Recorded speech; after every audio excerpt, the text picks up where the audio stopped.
Hi hello welcome to NIN media. రెండు మతాలు క్రైస్తవం, ఇస్లాం, ఈ రెండు తామెప్పుడు శాంతి కోరుకుంటాం అని శాంతి స్థాపనే తమ అభిమతం అని చెప్పుకుంటూ ఉంటాయి. కానీ మతాలను అనుసరిస్తున్న వారు చరిత్రలో ఏం చేశారో చూస్తే వారు మతం పేరు చెప్పి చేసినటువంటి మారణ హోమం అంతా ఇంత కాదు అనేది అర్థమవుతుంది మనకు. చరిత్ర సంగతి పక్కన పెడితే ఇజ్రాయెల్ పాలస్తీనా మధ్య జరుగుతున్నటువంటి యుద్ధం మీద భారతదేశ మెజారిటీ క్రైస్తవులు అలాగే ముస్లింల స్పందన చూస్తే చాలా విచిత్రంగా ఉంటుంది.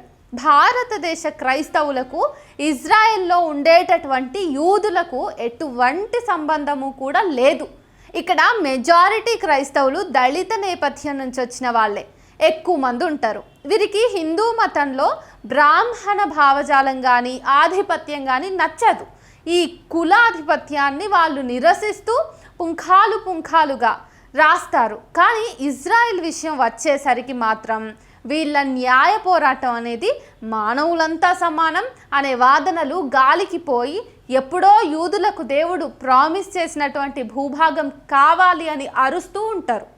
ఇక్కడ వీరికి యూదుల ఆధిపత్యం అనేది అంటే భలే ఇష్టంగా ఉంటుంది కూడా.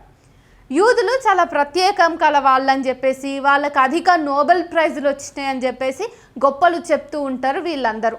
నోబెల్ ప్రైజ్ వచ్చిన ఒక్కడు కూడా ఈ డిమాండ్ చేయలేదు.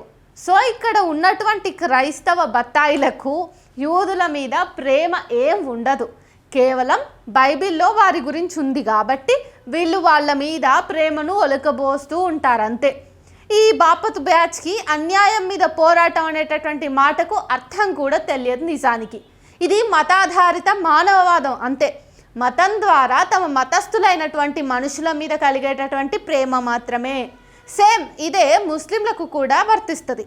గాజాలో మనుషులు చనిపోతున్నారు అనే బాధ కన్నా తమ మతం వాళ్ళు చనిపోతున్నారు అనేటటువంటి బాధనే ఎక్కువ ఉంటుంది.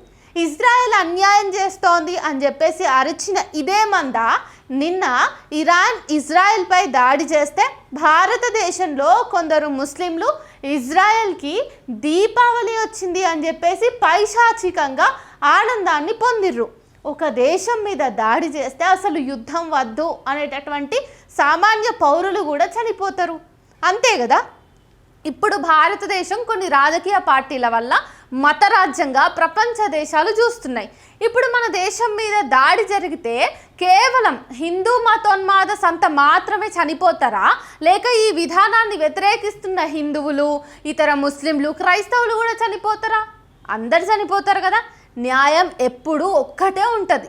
నీకు అనుకూలంగా ఉంటే అది న్యాయము, ప్రతికూలంగా ఉంటే అది న్యాయం కాదు, అన్యాయము అనేమి అనుకోవద్దు. మానవ హక్కుల కోసం పోరాడాలంటే దానికి మతం ఎప్పుడు కూడా ప్రామాణికం కాకూడదు. మతం వల్ల మానవ హక్కులు హరించబడేటటువంటి అవకాశమే ఎక్కువ ఉంటుంది. మెజారిటీ మతం మైనారిటీ హక్కులను హరించేటటువంటి ప్రయత్నము చేస్తూనే ఉంది. అది అన్ని చోట్ల చేస్తూనే ఉన్నది. మనం చూస్తున్నాం. యుద్ధాన్ని చేసేవాడినైనా క్షమించొచ్చేమో, కానీ ఆ యుద్ధాన్ని వీక్షిస్తూ పైశాచిక ఆనందం పొందే బ్యాచ్ ఉంటాడు చూడు, వాడి బ్యాచ్ మాత్రం క్షమార్హుడు కానే కాదు. వాడు జస్ట్ ఒక చేతగాని పైశాచిక మతోన్మాది మాత్రమే. నిజంగా మీరు నమ్మే మతాలు అంత శాంతి కాముక మతాలు అయితే కనుక మీలో ఇంతటి మత పైశాచికత్వం ఎక్కడి నుంచి వచ్చిందో మీరే ఆలోచించుకోవాలి. మీరు నమ్మేటటువంటి దేవుళ్ళు యుద్ధాలు చేయలేరు అండ్ యుద్ధాలు ఆపలేరు అనేటటువంటిది మీకు కూడా తెలుసు. మరి యుద్ధం చేసింది ఎవరు? యుద్ధం చేయిస్తుంది ఎవరు? యుద్ధంలో చచ్చిపోతుంది ఎవరు? ఖచ్చితంగా దేవుడు కాదు. ఈ అంతటికి కారణం మీరే అనేటటువంటి కనీస అవగాహన మీకు ఉండాలి కదా. ఎందుకంటే ఇది బహిరంగంగానే కనిపిస్తుంది కదా. దీనికోసం ఒక సైంటిస్ట్, ఒక సిద్ధాంతకర్తను, ఒక మేధావి వచ్చి మీ కళ్ళు తెరిపించి మీకు అర్థం చేయాల్సినంత అవసరం లేదు కదా.